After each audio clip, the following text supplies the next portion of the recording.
Welcome to a new video from the Parts channel. Well, I'm going to make a short video, but I find it very interesting. I have already talked in other videos about the problems of having a particulate filter or a clogged catalyst. They not only affect the part itself, filter or the catalyst, but in engines that have a turbo they affect the turbo itself. In this case, for example, it does not have a turbo, but the exhaust manifold has cracked. In other engines it is worse, because that back pressure that is produced at blocking the exhaust gas outlet ends up damaging the engine itself.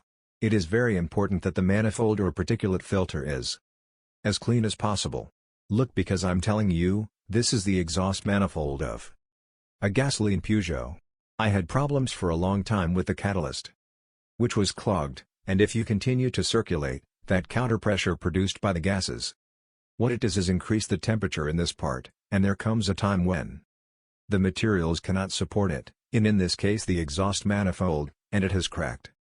Look, there you see that it has a crack from top to bottom. This has happened because the catalyst was clogged. We have taken it to a specialized company to see if they could clean it. And they said that they had to change the cartridge, because it was very clogged.